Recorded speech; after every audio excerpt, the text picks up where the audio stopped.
Let's talk about the Cardinal Greenway.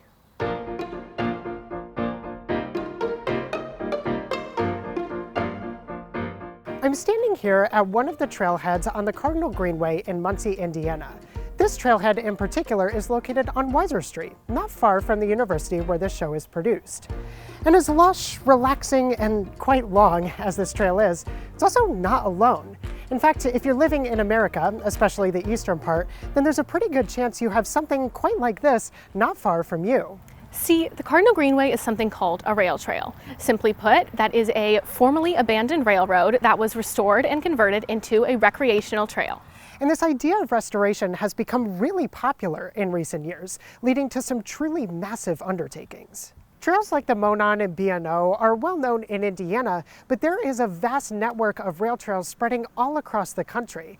At a whopping 62 miles long, the Cardinal Greenway is actually in the Rail Trail Hall of Fame. And before you ask, yes, that is a real thing. So as we explore this incredible project right in Muncie's backyard, and a few other cities too, we want to take a look at the broader story here. Why are railroads abandoned? Where and when did this movement begin? And what's in store for rail trails in the future? This is Indiana Outdoors.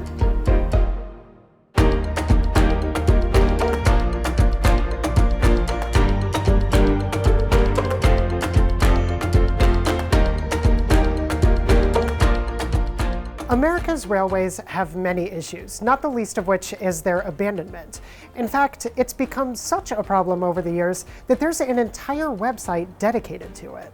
AbandonedRails.com is a log of abandoned railroads that was last updated in 2021.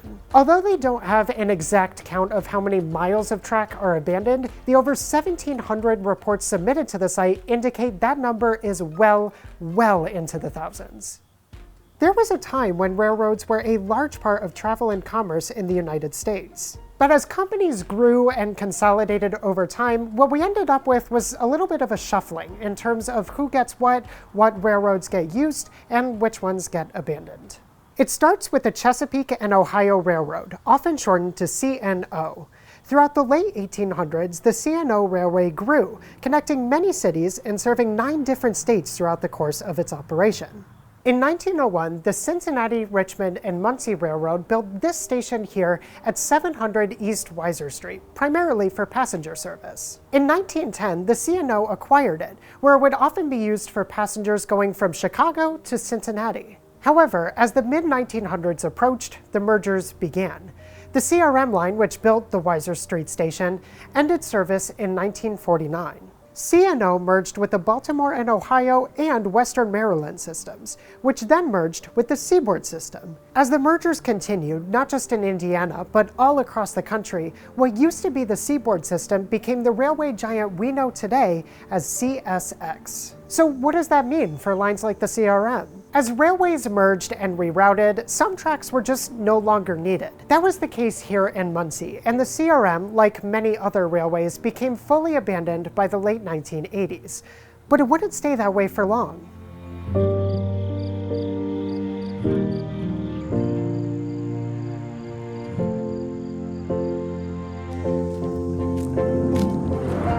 The Cardinal Greenway restoration story began in the early 90s. In 1993, the Cardinal Greenway became a non-for-profit organization and purchased the railway land back from CSX. The Weiser Street Depot, which had been abandoned since the mid-80s, was also brought back into the picture with its placement on the National Registry of Historic Sites. By 1998, the first section of the Cardinal Greenway was open from Weiser Street Depot to County Road 532. Through the early 2000s and 2010s, that 10-mile section would grow to over 6 times the original size. And by the time the Cardinal Greenway celebrated its 25th anniversary in 2018, it was given its rightful place in the Rails to Trails Conservancy Hall of Fame. So what's it like to walk the Cardinal Greenway? Well, it's great, especially on a fall day like this when the leaves are starting to change.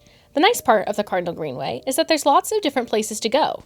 You can hit several different towns on your way through the trail, and with over 60 miles to cover, you're not likely to run out of new experiences anytime soon. Now, you may be wondering, if the railroad was converted to a trail, then what's up with these tracks here? Turns out, although this isn't the original railroad, the Norfolk Southern Operated Railway continues to remain in service, guarded from pedestrians by a fence. So if you like watching trains from time to time, don't worry, you're still covered. As the Cardinal Greenway has become more well-known, it welcomes all different kinds of people. Take a quote from the Rails to Trails article written by Robert Annis. Joggers share the trail with seniors kitted out in Lycra and aerodynamic helmets, while Ball State students in less typical cycling attire ride their Schwinn cruiser bikes down to Prairie Creek Reservoir to splash around in the water and blow off steam. But even better than that, the Cardinal Greenway is interconnected with businesses and homes throughout the community. Annis notes that in 2018, Cardinal Greenway users were on average spending a little over $4,500 annually at surrounding businesses. What started as a volunteer project has become beneficial for towns all across the northeastern side of Indiana. And the continued success of the Cardinal Greenway makes us here at Indiana Outdoors hopeful for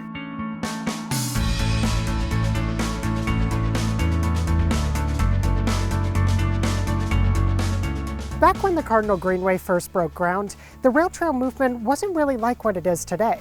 But it's projects like the Cardinal Greenway, which celebrates its 30th anniversary this year, that are helping shape the future of America's abandoned railroads. In 2016, Jeff Ward of the Star Press sat down with Cardinal Greenway's CEO, Angie Poole, where she mentioned that because the trail is privately owned and maintained, Cardinal Greenway has to raise money to support its continuation. You can read the full article below, just under a link to the Cardinal Greenway's website, where you can donate to keep the Cardinal Greenway a valuable part of the communities it serves. And not only that, the Cardinal Greenway, along with its fellow members on the Rail Trail Hall of Fame, serve as inspirations for other aspiring rail trail restorations. The Rails to Trails Conservancy, whose article we've referenced several times in this video, has been a longtime advocate for this movement. In fact, they're well underway on a new, large-scale project called the Great American Rail Trail. This route continues to grow, with the ultimate goal of stretching all the way across the continental US. We've included links to their mission as well.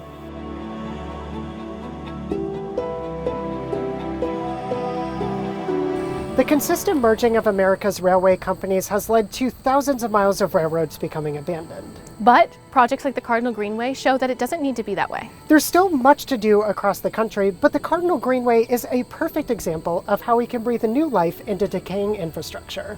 We look forward to seeing the movement grow and improve communities that it touches along the way. Thank you so much for watching, and welcome to a new season of Indiana Outdoors.